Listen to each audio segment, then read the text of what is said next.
উপরিকাঠামো বা যেটাকে আমরা আর্কিটেকচার বলি, আমরা সেই আর্কিটেকচারটাকে আমরা ভেঙে দিচ্ছি। প্রথম হচ্ছে যে কিভাবে ইয়ে করা হলো, প্রথম হচ্ছে 2010 সালের যে কালা কানুন সেটাকে আমরা বাতিল করে দিচ্ছি। এরপরে হচ্ছে যে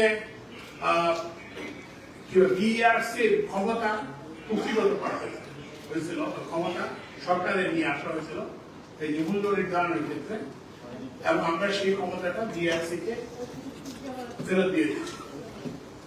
এবং আপনারা জানেন যে গত এই বিদ্যুতে কিন্তু গত এই কত মাস, 16 মাস 17 মাসে কিন্তু কোনো মূল্য বৃদ্ধি করা হয় নাই।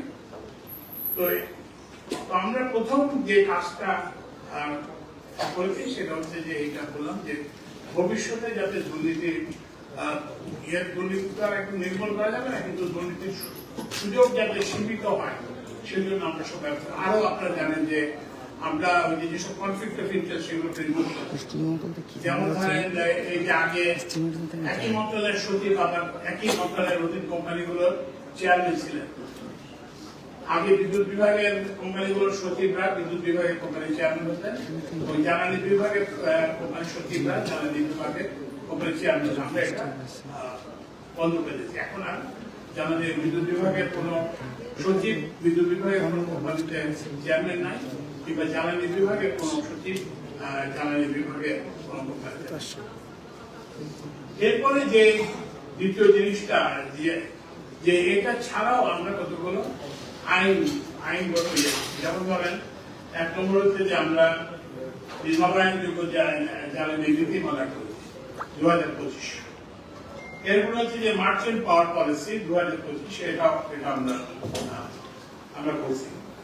এরপরে হচ্ছে যে আপনারা জানেন যে পল্লী বিদ্যুতায়ন বোর্ড এবং পল্লী বিদ্যুৎ সমিতির মধ্যে একটা অস্থিরতা এবং আন্দোলন আছে, সেই জন্য ওখানে একটা ক্ষমতার ভারসাম্য সৃষ্টি করার জন্য আমরা একটা বিধিমালা প্রস্তুত করছি, সেটা এখন ইয়েতে আছে,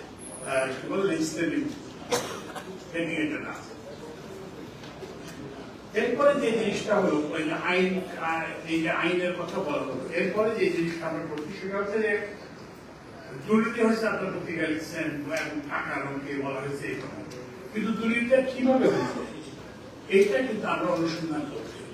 এইটা অনুসন্ধানের জন্য আপনারা জানেন যে দুটা কমিটি করা হয়েছিল, একটা জাতীয় committee headed by justice Mohidul Islam. সেই কমিটি কিন্তু একদম সুনির্দিষ্ট ভাবে বলতে যে এইভাবে দুর্নীতি হচ্ছে, এই জায়গায় এই পদ্ধতি দুর্নীতি হচ্ছে। তো কিন্তু এটা আমরা ইচ্ছাকৃত ভাবে আর্মস নেই, মানে আমরা যাতে সরকার কাউকে উইচ হান্টিং করছে এটা যাতে বলতে না পারে, সেজন্য আমরা একটা আলাদা কমিটি, আপনারা জানেন যে very competent committee headed by former justice, এবং ওখানে ওই যে ডক্টর জাহির হোসেন ছিলেন, school of foreign life administration, professor Mushtaq ছিলেন, তারপরে অ্যাকাউন্টেন্ট বিশিষ্ট অ্যাকাউন্টেন্ট আরশাদ সাহেব ছিলেন, তারপরে বিশিষ্ট আইনজীবী ডক্টর স্বাধীন মালিক ছিলেন, এবং বিশিষ্ট ওই বুয়েটের প্রো ভাইস চ্যান্সেলর হাসিব ছিলেন। ওনারা মিলে কিন্তু একটা হচ্ছে যে দুর্নীতিকে ইয়ে করার জন্য আমরা আইনগতভাবে ব্যবস্থা নিয়েছি, এবং দ্বিতীয় হচ্ছে যেটা সেটা হচ্ছে যে এই যে দুর্নীতিটা কিভাবে হয়েছে সেটা চিন্তা করতে, এবং এইটা আমরা এখন এর সঙ্গে রেখে যাচ্ছি যাতে নতুন নবনির্বাচিত যে সরকার আসবে সে সরকার এটাতে ব্যবস্থা করবে। আচ্ছা, তো এটা গেল।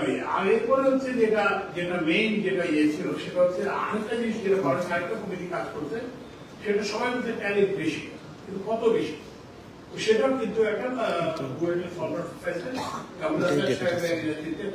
কমিটি করে প্রকল্প ধরে ধরে বলা হয়েছে যে এখানে এত ট্যারিফ বেশি, এখানে এত ট্যারিফ বেশি, এখানে এত ট্যারিফ বেশি।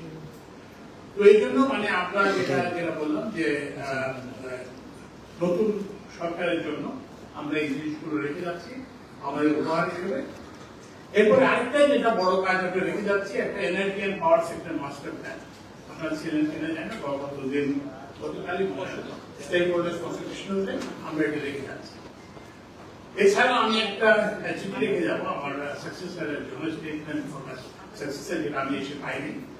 তো সেটা হচ্ছে যে আমরা কোথায় তখন ওই জায়গাটা আমরা শুরু করেছিলাম, তারপরে আমরা কি করেছি এবং এর ফলে সেক্টরটা কোথায় আসছে এবং এরপরে হচ্ছে যে সামনের করণীয়টা কি আমি যেটা বললাম সেখানে ওই এনার্জি এন্ড পাওয়ার সেক্টর